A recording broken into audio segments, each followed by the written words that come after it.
Hello, I am going to be making some Halloween cookies tonight. This is Mary from Mary's Home Sweet Home Creations, and it's getting very close to Halloween next Sunday, so I wanted to do a little something for you for Halloween, and I did the Easter cutout cookies a long time ago now, Easter. So these are the same type of cutout cookies that you can make for all different holidays. And so I'm going to be making them. They're going to be cutouts that have to do with Halloween. And I don't always celebrate Halloween anymore, but I try to at least be available to give out candy for the kids. I used to celebrate Halloween every year, and I dress up and I take my kids out and we trick-or-treated and we had lots of fun. They were in what was called the Pet and Doll Parade every year too, where they dressed up. They liked doing that, and I used to like to do that. One Halloween was not a great Halloween, and so I'll tell that story some other time, but so it has a little different meaning for me now. And it's also All Saints, All Souls Day coming up in some of our faith. We practice those, going to church and doing things around that. And some celebrate the Day of the Dead, which is actually a Christian celebration in Hispanic cultures. So there's lots of things going on, and depending on where you live and what you are believe in and what you're practicing in your faith and your family, and you may just be love to dress up at Halloween and go out and have fun. And if you're children, you might be going trick-or-treating or going to Halloween parties. And so I'm just going to go ahead and show you this cutout cookie recipe. I'm going to try it gluten-free this time with the gluten-free flour. I have not made these cookies this way, so we'll see how it comes out. And the recipe is basically, let me put you over here. The recipe is the same as the ones that I did at Easter. And that's 1 cup of butter or margarine. I prefer butter, of course. 1 cup of sugar, 1 large egg, 1 teaspoon vanilla, 2 teaspoons of baking powder, and 3 cups of flour. And you bake these at 400 for 6 to 7 minutes, so they're quick bake. You roll them out on the cookie sheet and you cut the shapes out and you put them on your cookie tray, and then you bake them for the 6 or 7 minutes. You let them cool a little. These ones you need to let it cool a little bit, especially if they're big cutouts.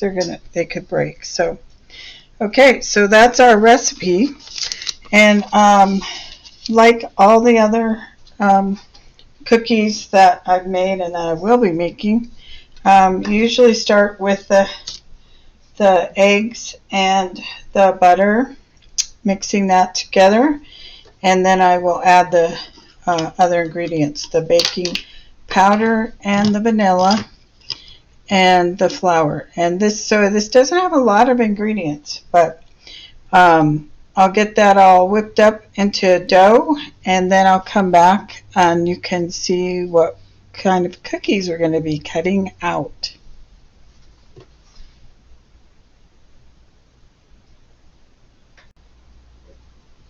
Okay, I am back, and I just wanted to show you this spatula that I use to scrape the dough out is a Pampered Chef spatula. I've had this for a long time, like probably at least 10-15 years. Now they have several different sizes. You can have a whole set of them. I just joined Pampered Chef recently, so I thought I would promote how well all of their things last. They're really good quality. And this one's great for getting the last year dough and things out of bowls because it has a little bit of a dip to it. And the name is right here on the handle. So I went through my kitchen, found all the things I have that are Pampered Chef, and was shocked how they still have some of those products and how many they actually have now, how many more, and they're always bringing new things out. So I just want to put that plug in here, and you'll see some of it see some of my link and stuff on my Facebook page. If you go, you'll see this video there too. So okay, so I will show you now the rest of this cutout cookies.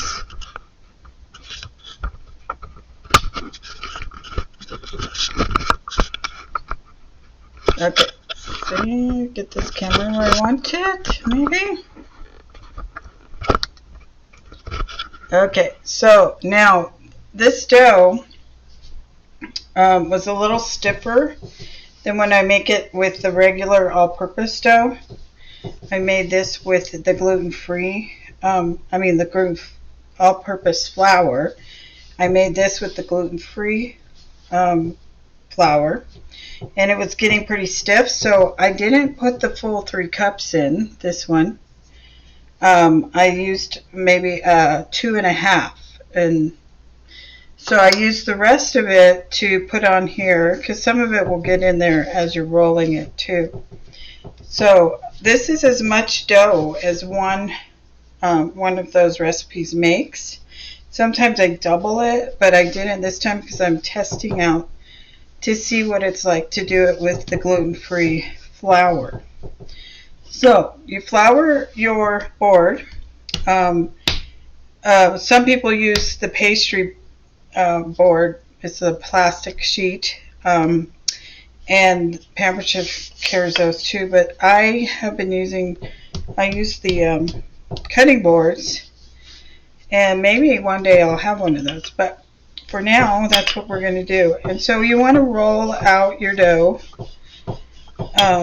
so that it's even and not too cracked and breaking up, and you have to keep turning it and rolling.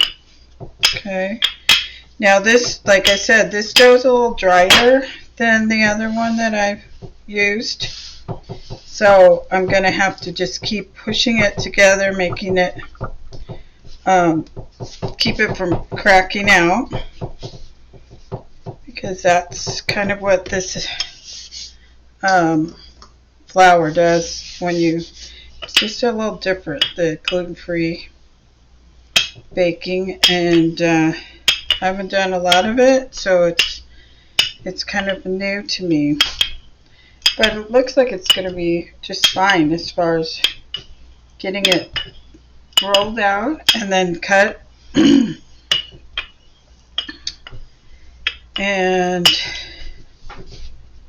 so you just need a little less flour in the recipes when you're using this dough with this flour, because they get a little drier, the dough, and a little more crumbly, like the chocolate chip, gluten-free chocolate chip cookies I made with the same flour, and they were a little softer, more crumbly kind of a cookie. So we'll see how these ones bake up.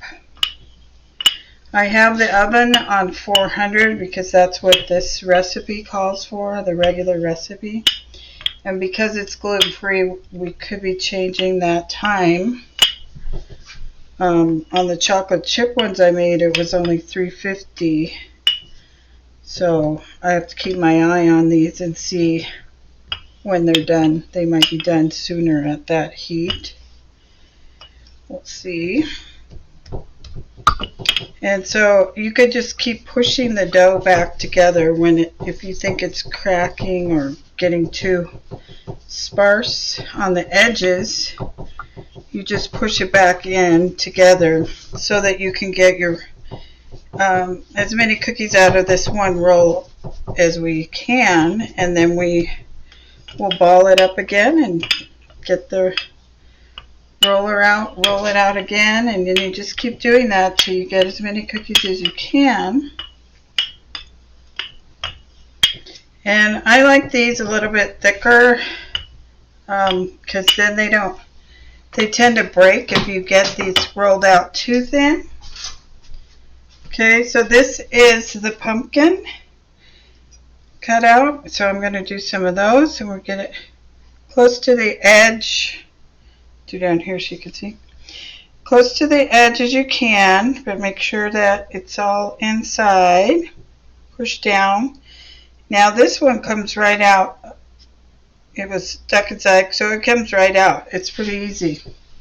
So I'm going to put that on the tray.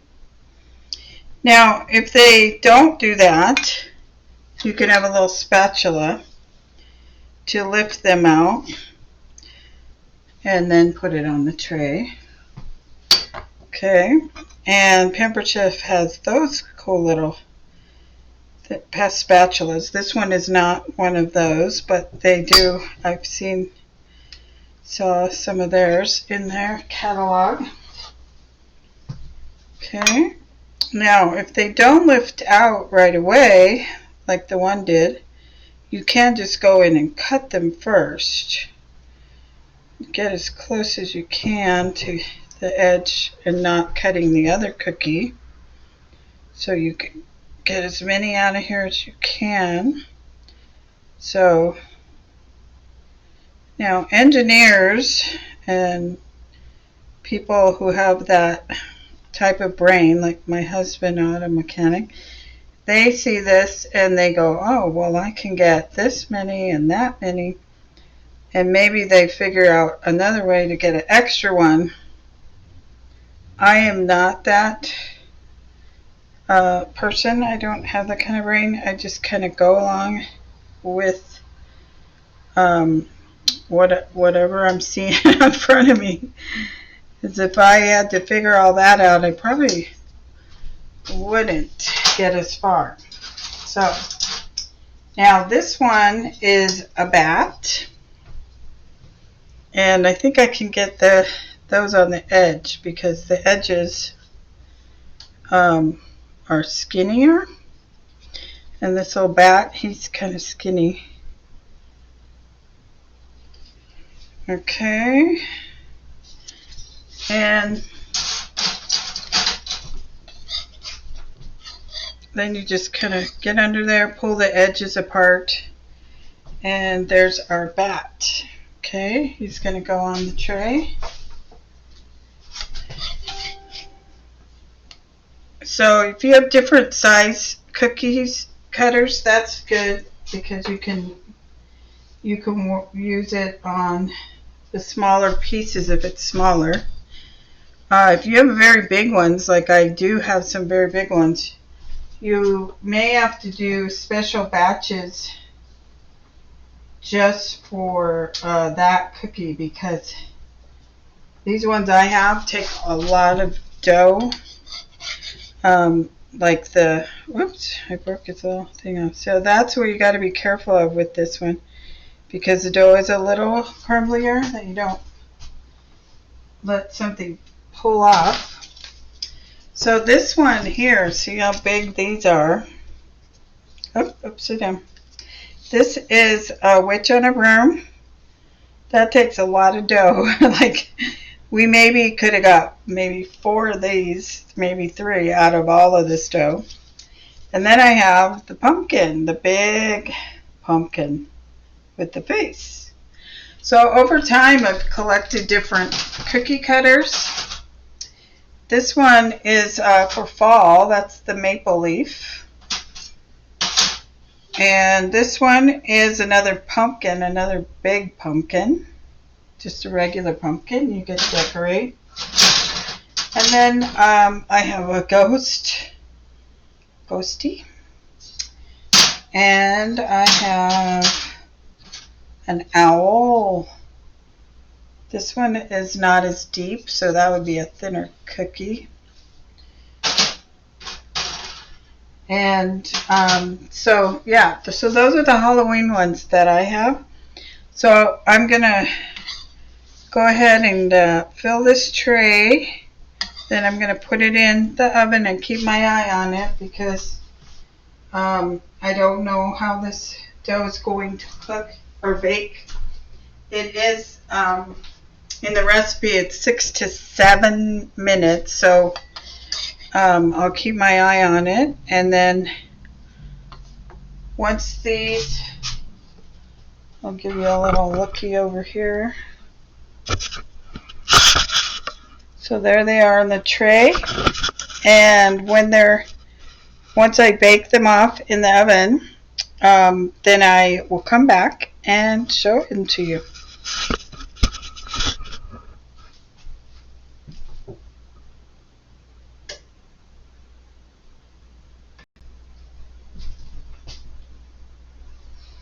Okay, so I just want to show you the pan, and then I'll put them in and keep my eye on them. So there's the pan of cookies. That's how many I got. I have 1, 2, 3, 4, 5, 6, 7, 8, 9, 10, 11, 12, 13, 20, 21, 22, 23, 24. I have 25 cookies there, and none of them are huge. They're just right. I didn't make any of the big ones because I would have used all my dough. So I have to make more dough to make those. And now I'm going to bake them off. So you can see what they look like all baked at 400. And I'll keep my eye on them because they're gluten-free.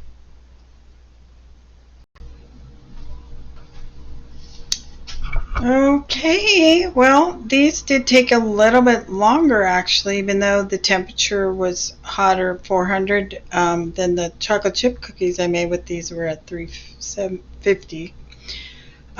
They baked at 12 minutes. These were supposed to be 7, but with the gluten-free flour, we ended up going 9 minutes of baking at 400. So this is how they came out,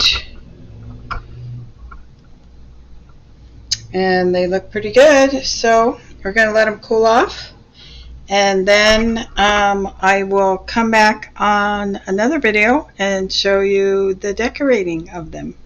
Okay, you have a wonderful night, and I hope everyone's having fun preparing for Halloween, whatever it is that you'd like to do traditionally with your family. Carving pumpkins, having hot chocolate, and hanging out giving candy to kids at the door, or going to parties. Whatever it is you do, I hope you have a good time and enjoy your evening.